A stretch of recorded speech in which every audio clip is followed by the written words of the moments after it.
स्वागतम स्वागतम स्वागतम। मी सपनाकडे सर्वप्रथम आपल्या सर्वांचे स्वागत करते।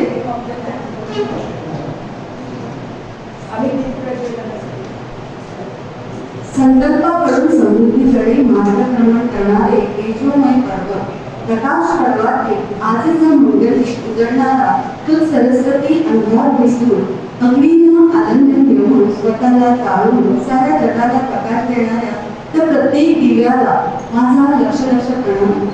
आजच्या कार्यक्रमाचे अध्यक्ष व प्रमुख पाहुणे यांना विनंती करते की यांनी दीप प्रज्वलन करावे।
माननीय अध्यक्ष व प्रमुख पाहुणे आपले स्थानिक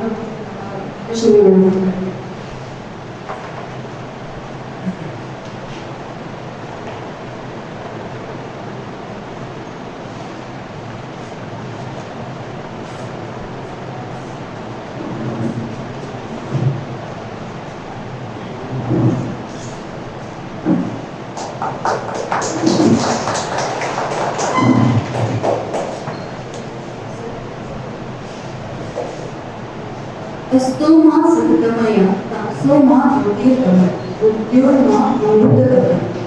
वाईटाकडून चांगल्याकडे अंधाराकडून प्रकाशाकडे आणि मरणशीलतेतून भुवनत्वाकडे नेणारे व कुशल नेतृत्व असलेले आजचे प्रमुख पाहुणे माननीय ॲडव्होकेट मिलिंद देशमुख सरांचे स्वागत। आजच्या कार्यक्रमाचा अध्यक्ष माननीय डॉक्टर वर्षा देशमुख मॅडम यांनी करावे असे मी त्यांना विनंती करते।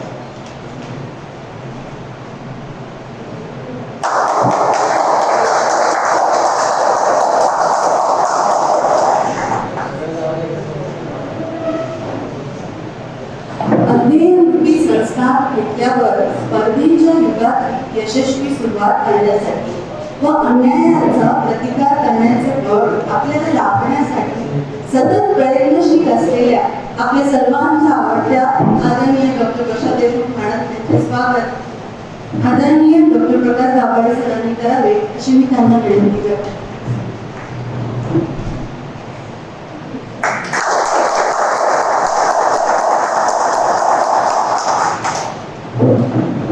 माननीय डॉक्टर प्रकाश दाभाडे सरांचे स्वागत ऋतुमाला चव्हाण मॅडमनी करावे अशी मी त्यांना विनंती करते।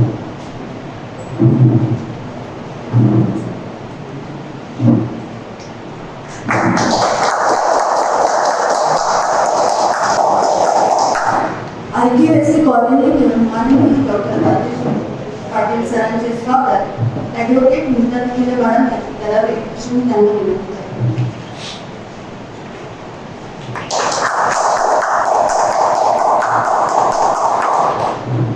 कवी सुरेश भट म्हणतात लाभले आम्हास भाग्य बोलतो मराठी, लाभले आम्हास भाग्य बोलतो मराठी, जावलं खरेच धन्य ऐकतो मराठी, धर्म पंथ जात एक जाणतो मराठी, एकल्या जगात माय मानतो मराठी, मानतो मराठी। अशी ही आपली मराठी भाषा आज महाराष्ट्रातले नागरिक महाराष्ट्रातले वकील म्हणून आपल्याला अत्यंत महत्त्वाची आहे।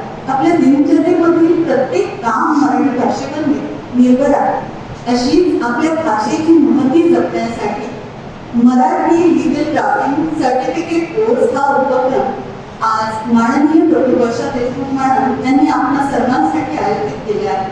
आपल्या प्रत्येक विद्यार्थी हा परिपूर्ण बनावा, आयुष्यात त्याला कुठेही अडचण येऊ नये, तसेच तो खचू नये या गुणांची कमतरता आपल्यामध्ये आहे, अशा आपल्या प्रत्येक विद्यार्थ्याला परिपूर्ण करण्याच्या या उपक्रमात मानवाचा खूप मोठा सहभाग आहे. सूर्य बोलत नाही, त्याचा प्रकाश बोलतो, त्याचा परिचय देत नाही, त्याचा उत्तम परिचय हा त्याचा प्रकाशच असतो. तुम्ही इतके महान म्हणा की तुमचा परिचय योग देते, असे सदैव उत्तम कार्य करून आपल्यासाठी आदर्श निर्माण करणारे आपले मार्गदर्शक माननीय ॲडव्होकेट मिलिंद जोशी सरांचा परिचय करून देण्याकरिता मी माननीय ॲडव्होकेट नीता तिथिले मॅडम यांना आमंत्रित करते व माझ्या कार्यक्रमाची व या उपक्रमाची प्रास्ताविक सादर करावी अशी मी त्यांना विनंती करते.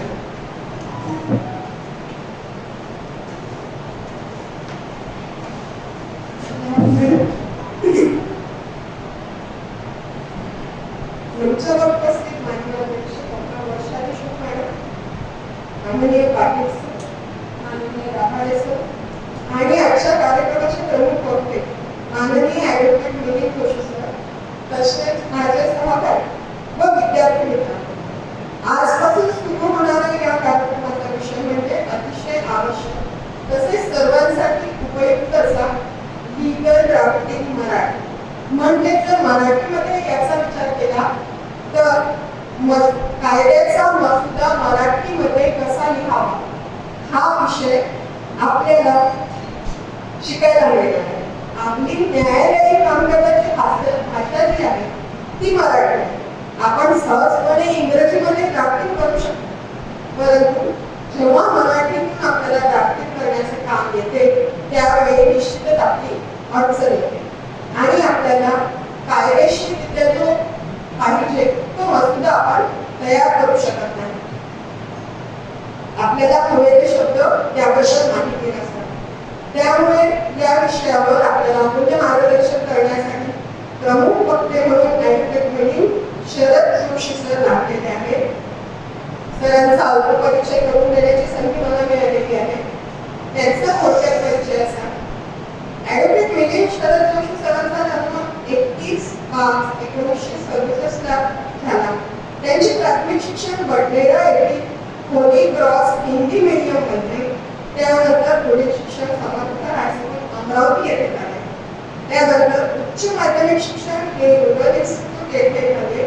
तर त्यानंतर सरांनी विज्ञान स्नातकची पदवी ही भारतीय महाविद्यालय अमरावती येथून घेतली. तर विधी स्नातक ही पदवी आपल्या डॉक्टर पंजाबराव देशमुख लॉ कॉलेजमधून त्यांनी घेतलेली आहे. ती 1991 ला त्यांनी प्राप्त केली. त्यानंतर 3/9/1991 रोजी वकिलीची सनद प्राप्त केली व सन 1991 पासून अमरावती जिल्हा व सत्र न्यायालयात वकिलीला सुरुवात केली आणि सन 2015 पासून अतिरिक्त सरकारी अभियोक्ता आणि सहाय्यक सरकारी वकील म्हणून कार्यरत आहे. मन मिळव, इतरांना सहाय्य करण्याची वृत्ती व स्वतःच्या कामाप्रती कर्तव्य तत्परता असा त्यांचं नाव होती. वकिली क्षेत्रामध्ये असून सर्वच प्रकारच्या खटले म्हणजे दिवाणी असो किंवा फौजदारी सक्षमपणे पार पाडण्याची कसब त्यांच्यामध्ये आहे. सरांबद्दलचा एक माझा वैयक्तिक अनुभव आहे. मला वाटते की कदाचित सरांना आठवत असेल की त्यावेळी मी नवीन या क्षेत्रामध्ये होती आणि सगळ्यात पहिला माझा तो सत्र न्यायालयाचा खटला होता. सत्र न्यायाधीश क्रमांक 3 गायत्री साहेब यांच्याकडे तो खटला होता. माझा पहिलाच खटला होता. मी जरी एजीटी शिक्षणला ज्युनियरशिप करत होती, मला सरांबद्दल माहिती होती आणि सरांचा परिचय होता, परंतु आपल्या विरुद्ध मिलिंद जोशी सर आहेत हे ऐकूनच मी थोडी निराश झाली होती की आता आपलं काही खरं नाही. परंतु सरांनी कुठेही असं जाणव केलं नाही की तुम्ही नवीन आहात किंवा तुम्ही पहिल्यांदा हा खटला चालवत आहे किंवा कुठल्याही प्रकारचं गडबड त्यांनी माझ्यावर येऊ दिलं नाही. त्यांनी अतिशय व्यवस्थितपणे हा खटला चालवला. त्यानंतर काही कारणास्तव मला तो खटला सोडावा लागला, परंतु जे काही मी काम केलं त्या कामामध्ये सरांनी मला मदत केली आणि खूप चुका केल्या. केल्या, परंतु त्यांनी असं कुठे जाणवून दिलं नाही की तुम्ही खूप चुकत आहे, किंवा असं इंडायरेक्टली प्रेशर जे म्हणतो ते कुठल्याही प्रकारचं दडपण सर उपस्थित असताना माझ्यावर आले नाही. त्याबद्दल मी तुम्हाला तेव्हा धन्यवाद म्हणू शकत नाही, परंतु आता मी तुम्हाला त्याबद्दल धन्यवाद म्हणते. तर असा सरांचा या क्षेत्रातला रांगा अनुभव, परंतु मला वाटतं पहिल्या तारखेपासूनच सरांनी इतरांना समजून घेण्याचा जो स्वभाव आहे, किंवा खटला कुठे लढत आहे तर त्याला आपल्या व्यक्तिमत्वामुळे दडपण येऊ नये, किंवा नवीन आहे त्याला काय येणार असे म्हणून त्याचा आत्मविश्वास कमी करू नये याची काळजी सरांनी घेतली. कुठेही बळेजाव नाही, मोठेपणा नाही. तसेच काही कारणास्तव जर समजा काही चुका झाल्या तरी त्या समजून घेण्याचे काम सरांनी केलं. सर, तुमच्या समोर कोणी असे अनेक नवशिके येतील आणि प्रत्येकालाच तुम्ही अशा प्रकारे मदत कराल हीच मी तुमच्याकडून अपेक्षा करते. शेवटी मी सरांबद्दल दोनच वाक्य सांगते, ते म्हणजे ना कुणाच्या अभावाने जगतो, ना कुणाच्या प्रभावाने जगतो. जिंदगी अपनी है, बस आम्ही आमच्या स्वभावाने जगतो.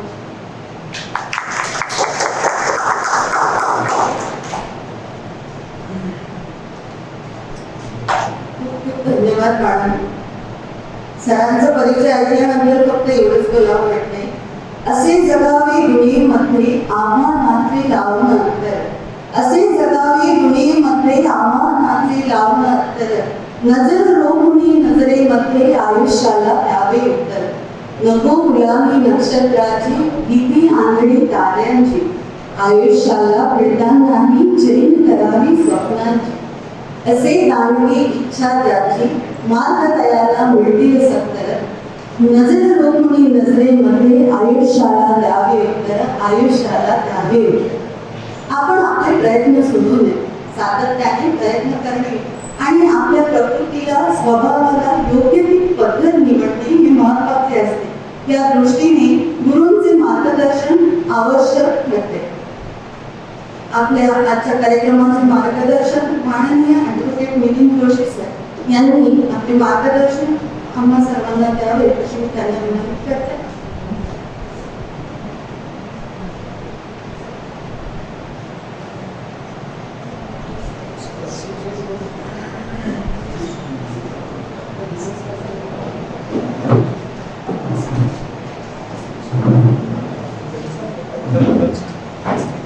नमस्कार. व्यासपीठावर उपस्थित असलेले सर्व विचार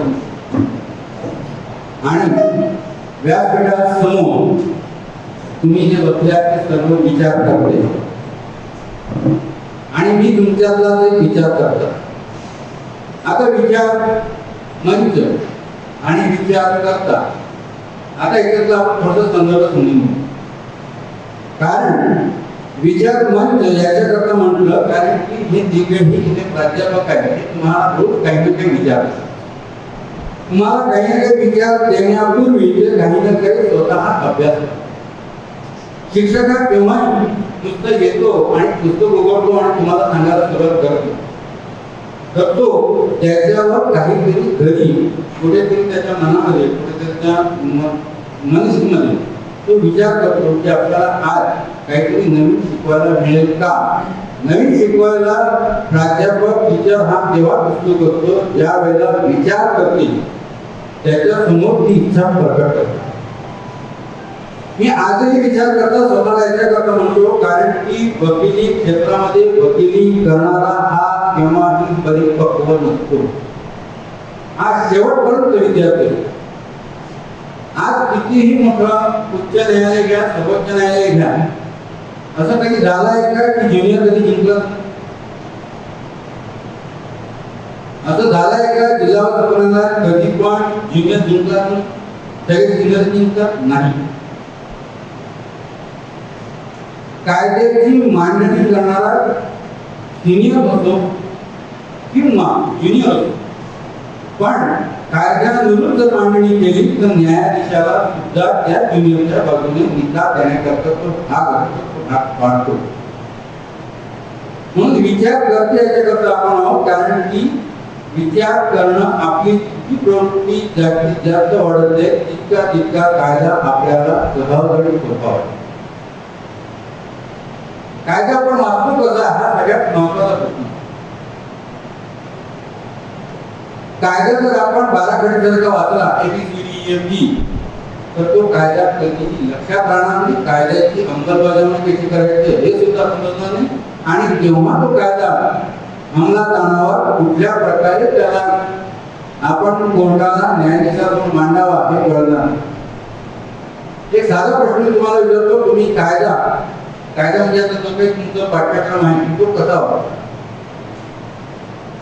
कोणी सांगू शकेल?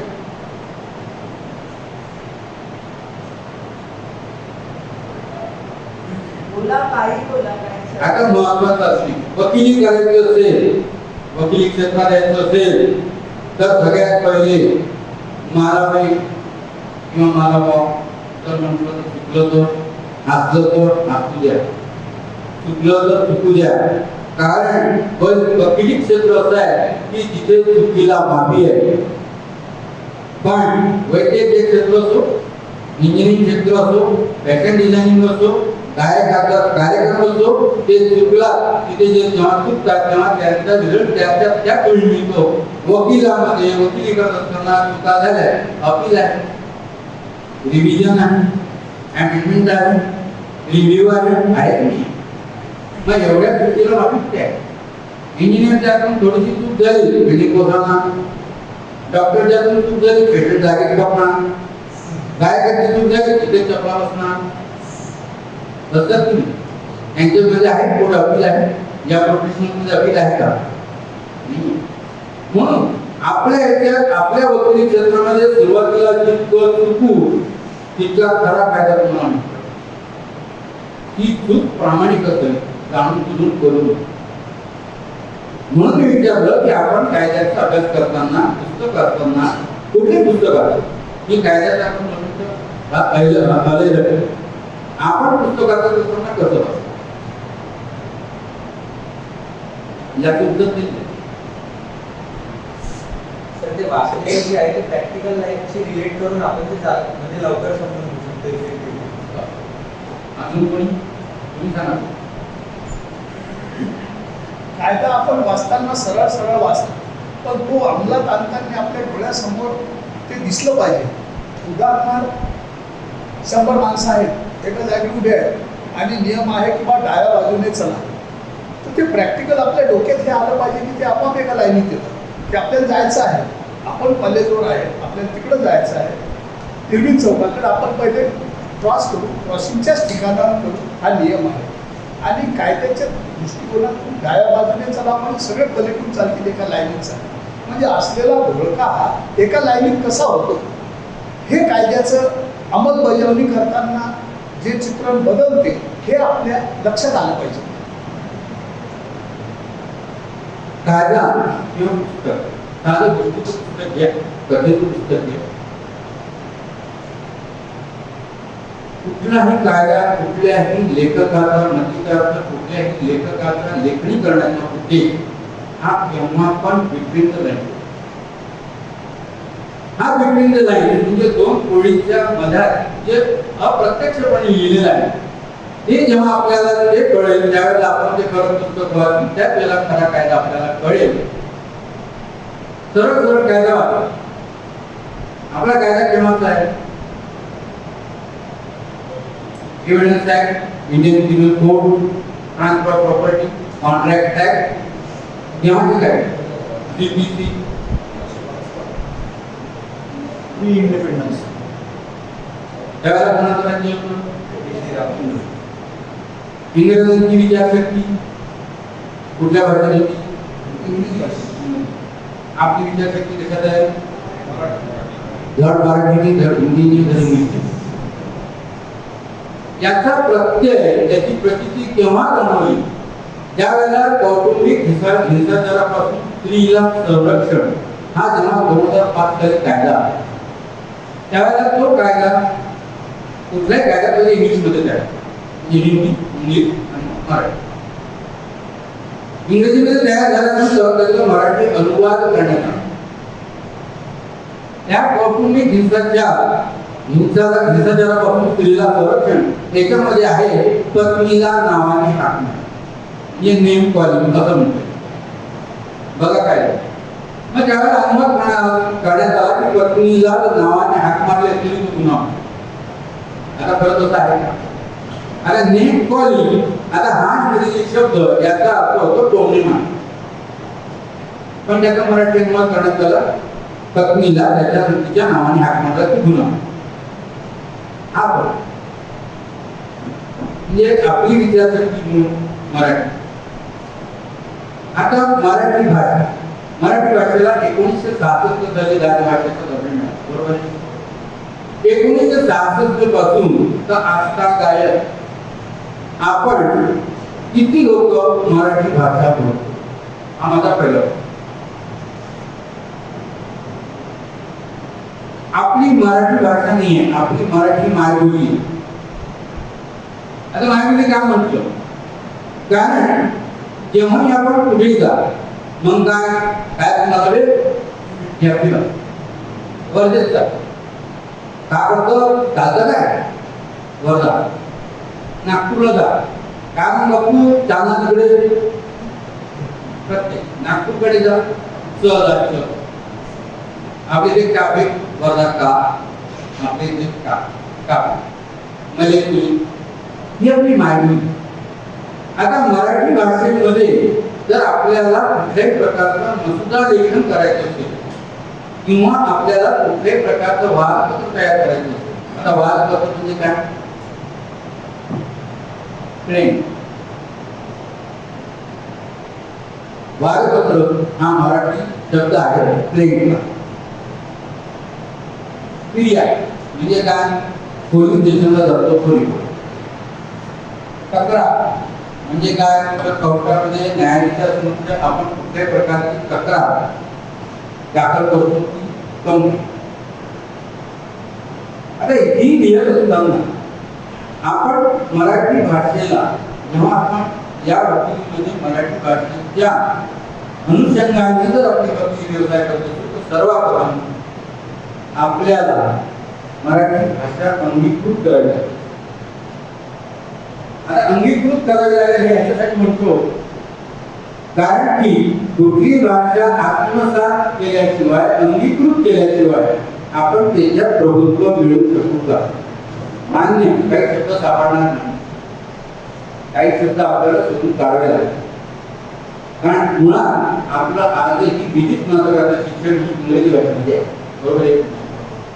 आता आपल्याला मराठीमध्ये जर कुठले दस्तऐवज तयार करायचे असतील, वादपत्र तयार करायचं असेल, लेखपत्र तयार करायचं असेल, तक्रार तयार करायची असेल तर आपल्याला सर्वप्रथम काय करावं की मराठी भाषा अंगीकृत आत्मसात करावी.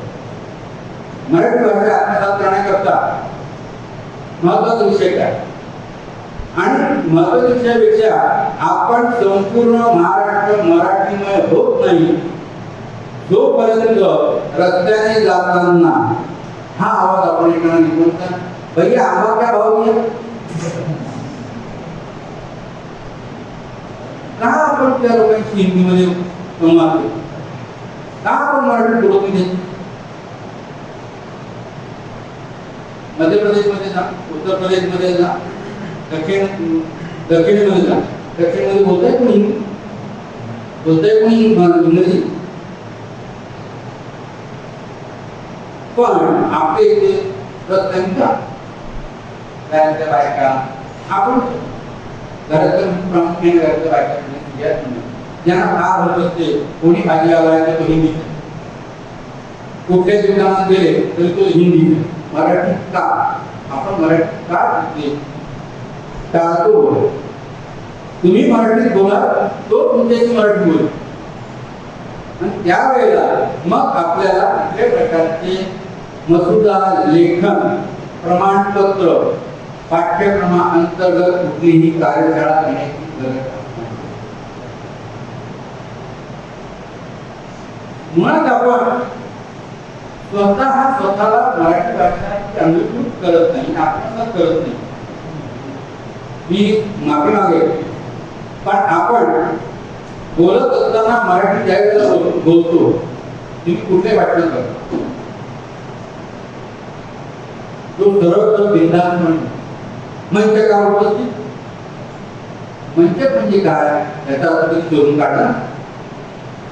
मंच म्हणजे तमाशातील फडा फड ज्याचा तो स्टेज असतो त्याला मंच म्हणतात. पण बिंदासपणे मंच का उपस्थित अध्यक्ष अरे काय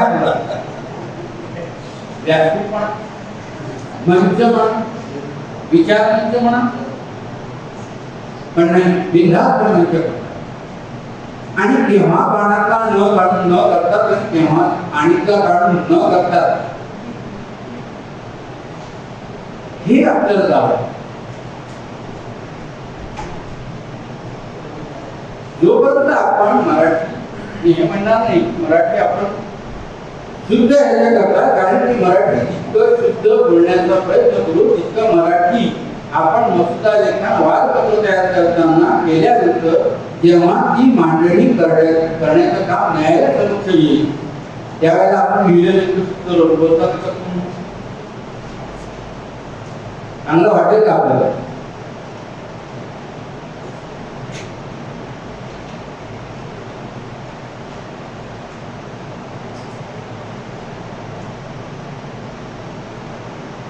आपल्याला जेव्हा कुठल्याही प्रकारच्या प्रकरणाची मांडणी करण्याकरता आपल्याला महत्वाचा मुद्दा हा लक्षात घ्यायला पाहिजे की वकिली करत असताना वकिलीची सुरुवात करत असताना आपण सर्वप्रथम पहिल्या दोन का कोणी सांगू शकतो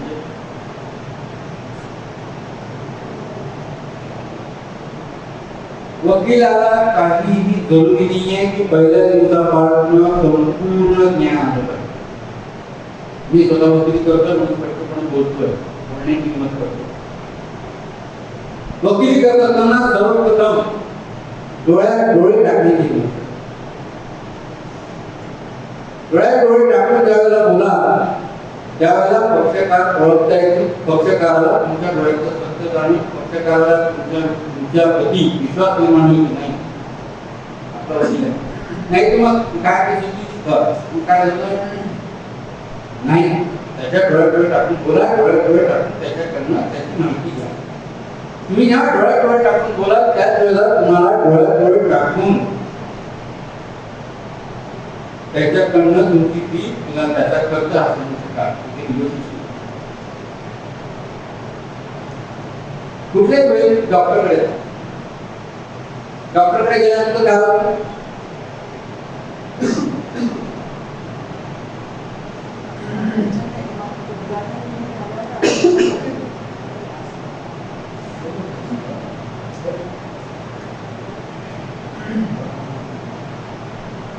डॉक्टरकडे गेल्यानंतर पहिले डॉक्टरांकडे किती सावधान बाहेर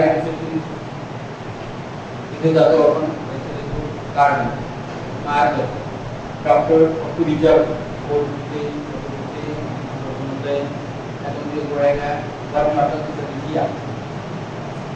त्याला काहीतरी बाहेर जाणार झालेले 200-300 रुपये ज्याच्यावरती काहीतरी दाखवावं लागतं. पण वकील व्यवसायामध्ये ठीक आहे असं करा 10,000 रुपये जमा करा उद्या तुमचं तयार आहे करतो की वकीलचा व्हायचं प्रॅक्टिस करतो.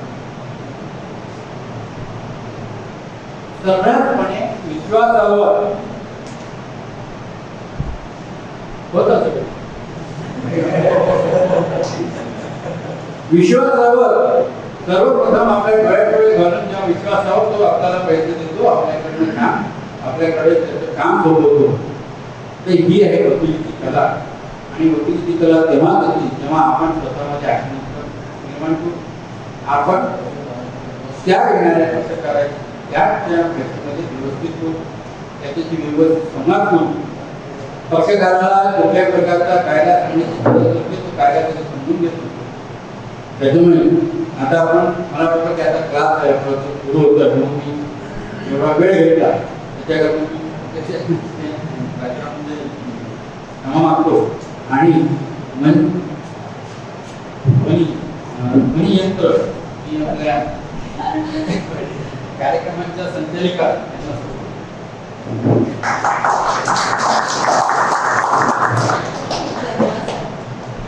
प्रत्येक चूक आपल्याला काहीतरी शिकवते, पण चुकलो म्हणून हारू नये असं आपल्याला मार्गदर्शन आज सरांनी दिलं.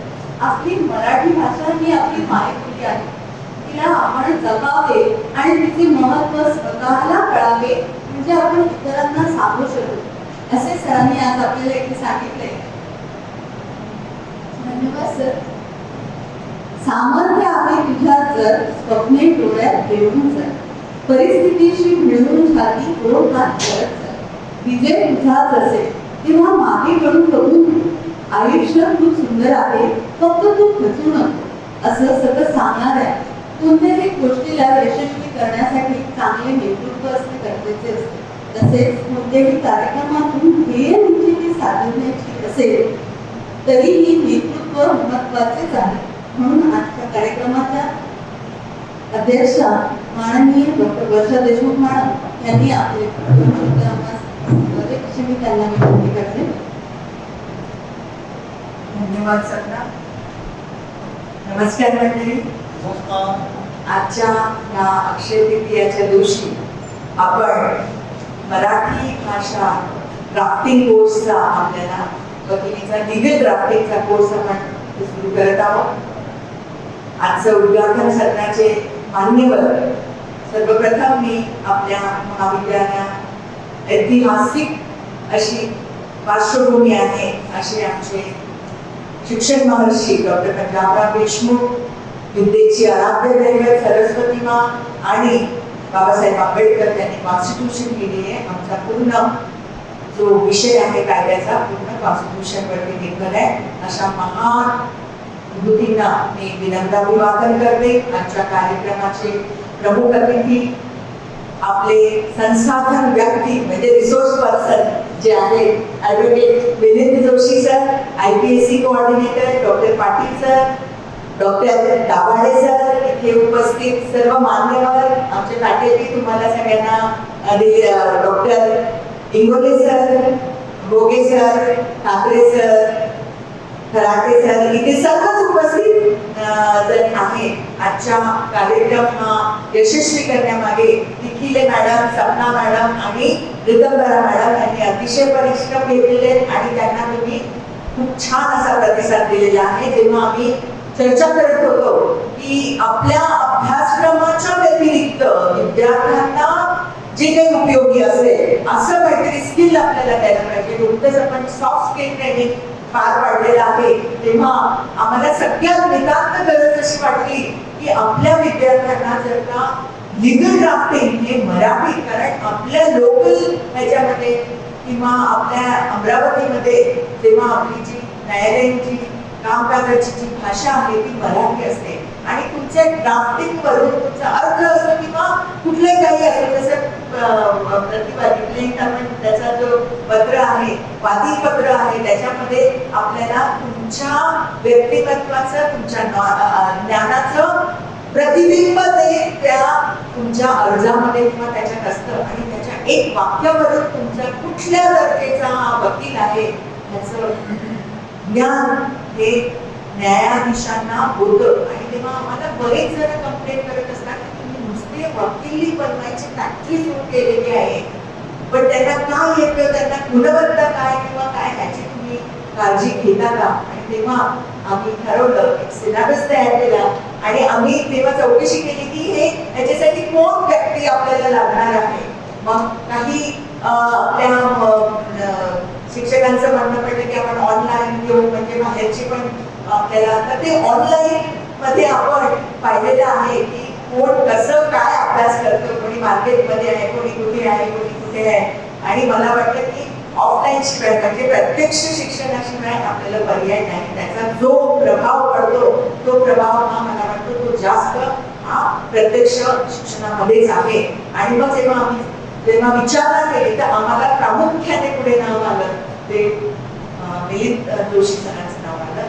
आणि मग नंतर आम्ही त्यांना विचारणा केली तेव्हा ते लगेचच म्हटले की ज्या महाविद्यालयातून मी शिक्षण घेतलेलं आहे त्याच्यासाठी काही सेवा देते किंवा माझ्या ज्ञानाचं मी वितरण करणं ह्याच्यासारखं मोठं भाग्य नाही. आणि आम्हाला इतका आनंद झाला. आम्ही लगेचच अक्षय तृतीयाची तारीख ठरवली की ह्या दिवशी आपण उद्घाटन आणि सत्र सुरू करू. सुट्टीच्या दिवशी करू, कारण आमच्या इथे काही वकील संघाचे पण काही इथे लोक आलेले आहेत की ज्यांना शिक्षणाची आवड आहे, ती खूप कौतुक करण्यासारखं आहे की आजही त्यांना ते नवीन नवीन शास्त्रशुद्ध आणि ते आपण सिलेबस आता जो तयार केलेला आहे ते तुम्हाला शेअर करतीलच, जे कॉर्डिनेटर आहे संचालक आहे ते करतीलच तुम्हाला, आणि हे टाइम टेबल पण तुम्हाला दिल्या जाईल. त्याची आम्ही अगदीच उसबी फी ठेवलेली आहे, कारण मला सारखं वाटतं की अगदी फी काही दिलं तर मला वाटतं त्याची किंमत कोणाला राहत नाही, म्हणून आम्ही उसबी असं आम्ही हे केले की तुमचं त्याच्यामध्ये एक वेळचा नाश्ता 2 वेळचा नाश्ता पण होऊ शकतो, अशी आम्ही त्याला थोडंसं एक चार्ज ठेवलेला आहे. आणि मला वाटतं की ह्या सगळ्या मराठी भाषेत अचूकपणे काही लिखाण करणं वकिलांचं तो कसब आहे आणि तो आमच्या विद्यार्थ्यांना तो मिळाला पाहिजे. आणि मला वाटतं की ज्यांनी ही संधी घेतलेली आहे त्यांचं मी खूप अभिनंदन करते. आताच काल परवा आपण महाराष्ट्र दिन आपण साजरा केलेला आहे, त्या दिवशी जेव्हा यशवंतराव चव्हाण पहिले त्याचे मुख्यमंत्री होते आणि जेव्हा आचार्य अत्रेंनी एक लेख लिहिला होता की स्वतंत्र महाराष्ट्र झालाच पाहिजे, मग त्यांचा हा च का एवढा जोर च वरती का, त्यांचा चव्हाण साहेब चव्हाण म्हटलं च जर का काढला तर अवगती होईल, कशा होईल, तर च घ्यायला महत्व आहे. भाषेचं ज्ञान, हजरजबाबीपणा हा तुमच्यामध्ये पण आला पाहिजे, अशा ह्या उद्देशाने आम्ही कोर्स आपल्यापुढे घातलेला आहे.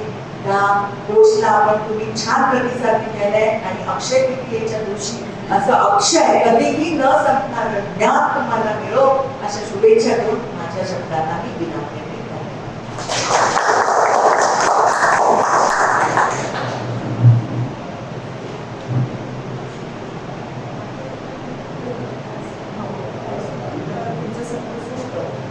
खूप खूप धन्यवाद मॅडम. सतत आपल्याला मार्गदर्शन करणाऱ्या, आपली पाठ शिकवणाऱ्या आपल्या मॅडम, आपल्या आहे आपलं भारतीय संदर्भ. वाऱ्याच्या झुळकेने मन सुखावते, झाडाच्या सावलीत मन विसावते, सूर्याच्या कोवळ्या किरणांनी प्रसन्न वाटतं. तसंच या कार्यक्रमातील मान्यवरांच्या उपस्थितीने, आपल्या सर्व विद्यार्थ्यांच्या उपस्थितीने, इथे प्रत्येक या कार्यक्रमाला प्रत्येक काम करणाऱ्या व्यक्तीच्या उपस्थितीने, मदतीने या कृत्याची जाणीव असणं महत्वाचे आहे व आभार प्रदर्शन ही त्या जाणीवेची शब्दरूप आहे. आजच्या कार्यक्रमाचे आभार प्रदर्शन ॲडव्होकेट ऋतुंबरा चव्हाण मॅडम यांनी सादर करावे अशी त्यांना विनंती करते. तत्पूर्वी मान्यवरांच्या सहमतीने मी या सत्राचं आणि या कोर्सचं उद्घाटन करणे अशी मी घोषणा करते.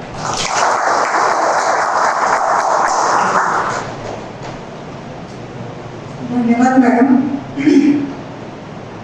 सर्वप्रथम आपल्या बुद्धीच्या आणि जीवाला जीव देव लावणाऱ्या भावांच्या जोरावर अखंड स्वराज्य निर्माण करणारे भारतीय दैवत छत्रपती शिवाजी महाराज, शिक्षणाची कास घेऊन समाजसेवा करणारे राष्ट्रपिता महात्मा ज्योतिबा फुले आणि या दोघांचेही तत्वज्ञान डोळ्यासमोर ठेवून छत्रपती शिवाजी महाराजांची स्वराज्याची निर्माण करण्याची जी कला आहे ती प्रेरणा घेऊन, रूपरेखा घेऊन आपले संविधान निर्माण करणारे घटनेचे शिल्पकार डॉक्टर बाबासाहेब आंबेडकर आणि विदर्भात शिक्षणाचा प्रसार व्हावा म्हणून ज्यांनी श्री शिवाजी शिक्षण संस्था काढली, अमरावती विभागात अंदाजे 1000च्या वर शाळा काढल्या, महाविद्यालय निर्माण केली, या सर्व डॉक्टर पंजाबराव बाबासाहेब देशमुख या सर्वांना मी सर्वप्रथम इबादवंदन करते आणि माझ्या आभार सुद्धा.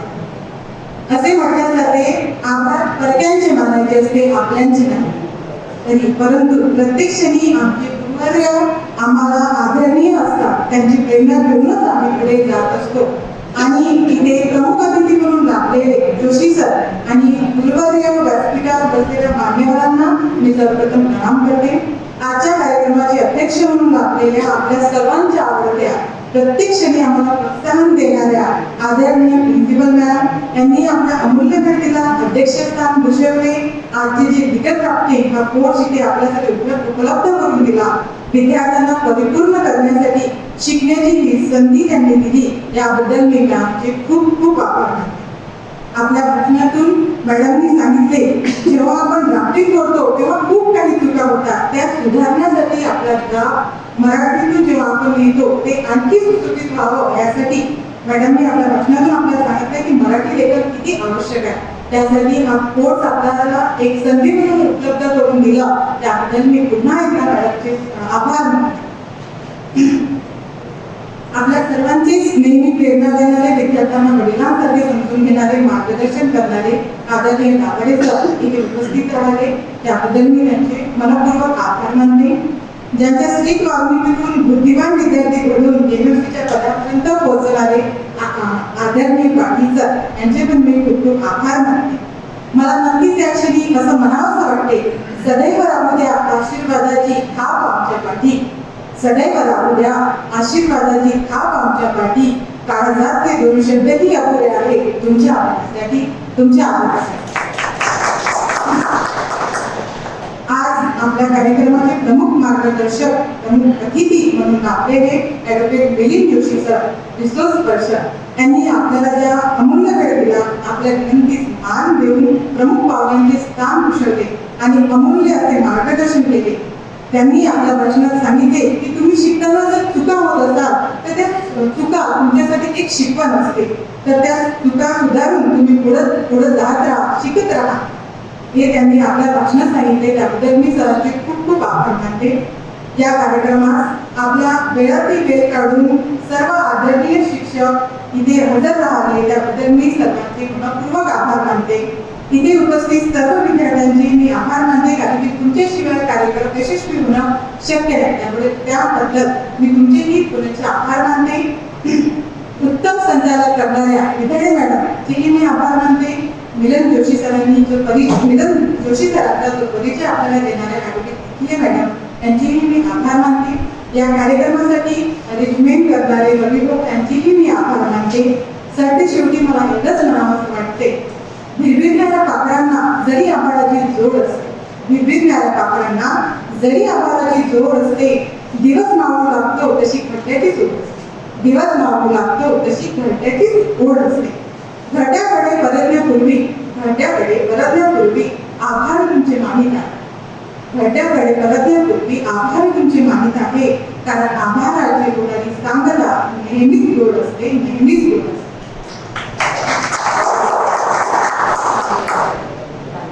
आणि आमचे टेक्निशियन सर्वात लहान असले साहेब यांचे मी खूप आभार मानते.